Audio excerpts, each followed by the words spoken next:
Netcasts you love. From people you trust. This is Twit. Speaking of watches, while we're at I/O, one of their big initiatives, and we've already talked about it a little bit, is Android Wear. That's Google's wearable platform, wearable kind of side of Android for tiny little screens. And to drive the point home, they sent everybody home with their choice of either the Samsung Gear Live, which is the watch that I have right here. There you can see it on my wrist. And then Mike, you ended up with the LG G Watch, or the Gwatch as I like to call it. That's right, the Gwatch is this one. They're very similar to each other, of course, because of Android Wear and because, as we talked about on Tech News Today this week, they don't let you modify, they don't let the OEMs modify it. So Android Wear is Android Wear. You can modify it sort of with apps by what you install, and there are subtle differences between what each of the watch manufacturers put on there, but for the most part, Android Wear has the same interface on all devices. I think it makes actually a lot of sense when you're talking about wearables, because really a big part of wearing a watch, for example, is the style aspect, right? I trust, well, and you know, I guess I do a show about Android and about Google, so maybe this is a little bit of me rubbing out, it rubbing off on me, but I trust Google to give me a user experience that is going to work in this form factor. I trust manufacturers to give me a form factor that looks appealing. That's something that I like. So I suppose let's start there. Let's start with the watch itself, and then maybe we'll circle around at the end and talk a little bit about Wear as a platform. What can you tell me about the G Watch? Okay, so right now the best way to think about both of these watches is to compare them against each other. So this particular watch is, again, very similar to the Samsung watch, although it's smaller and lighter a little bit. It's 1.8 by 1.5 by 0.39 inches, okay, 1.3 ounces, which is very light. It's almost an ounce lighter than the Samsung watch. It has a 9-axis sensor, so you notice that what happens is you see, if you look at this, if I put my hand over it, I put it to sleep, right? So you see how it's black and white, but if I put it down and then bring it back up, it lights up and it can accept commands when I say, "Okay, Google. What's the weather outside?" And so it's tethered to your phone. That's right. Now, every time I've demonstrated this to somebody, it has lost its connection. And you are in the Twit studio, which is a land of 1,000 wireless interferences. That's right. So there's another interesting feature about this, which people don't really, it's writing down everything that I'm saying here. I put it to sleep and then go back to zero. But you can actually use this without voice by simply tapping it. You get that, and then you can scroll down to the options. So I can basically choose one of these if I want to set a timer, start a stopwatch or whatever, show alarms. So I'll start a stopwatch, just choose that, and then go. Oh, neat.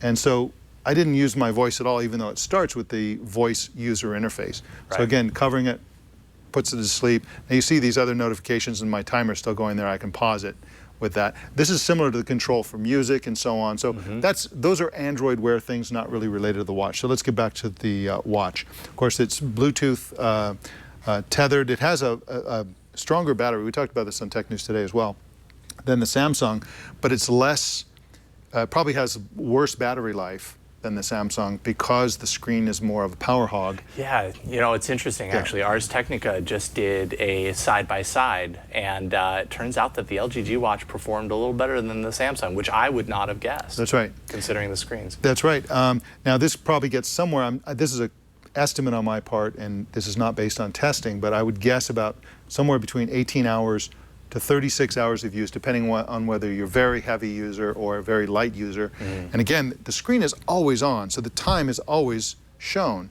either in bright mode or dimmed mode. So you can always just look at the watch and get the time, which is very nice. That's kind of important too. Like I even saw it in the chat room. No one ever talks about the fact that you could tell time on these things. Yeah. That is, and I think these watches do that pretty effectively. They do, and you can also change the watch face. So you can choose from among, and they have some, there's Peter Max, like 1972 kind of looking things.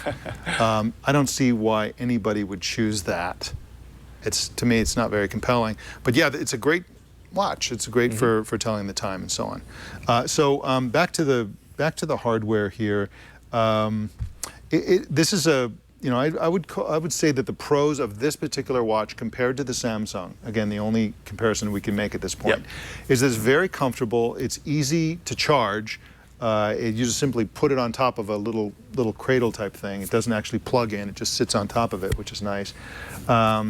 It's water resistant. It's nearly an ounce lighter than the Gear Live, and it's even lighter than the Pebble watch, which probably does significantly less than an Android Wear watch does. Now, the cons compared to the Samsung are that it has no biometric sensors. Now, there's no heart rate monitor, nothing. There is a pedometer in there, but that's not a biometric sensor.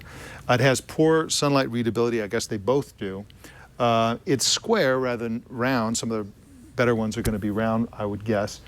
So-so battery life, lower screen resolution, and it's less vibrant. The screen is less vibrant than the Samsung. Sure. Doesn't look quite as good. And it costs $30 more. So this is $229.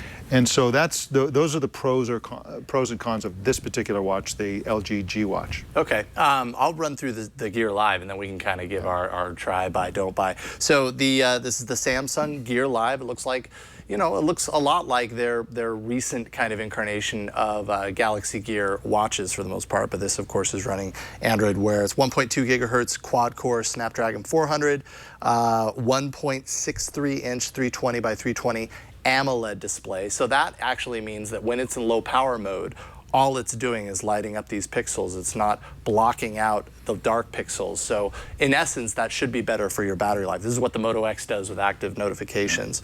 4 gigs of storage on board, although right now it's kind of hard to think about how you'd fill up 4 gigs, but I'm sure at some point that will be a reality.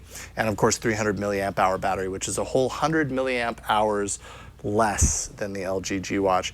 You can kind of see the design, right? Like it has the chrome edges, which I actually kind of like, although the design is a little chunky. You have to be okay with that. It actually works on my wrist. I would say that it feels super comfortable and not too overly large on my wrist. I don't feel like I'm wearing a weight when I'm wearing this, but I would imagine if you have smaller wrists, smaller hands, it might stick out just a little bit more. The one difference that this has over the G watch is that it does have a hardware button. It has this little power button. I never use it, but if you want to turn it on from an off state, you can. You can also hold it down and it'll pull up your settings menu eventually. There we go.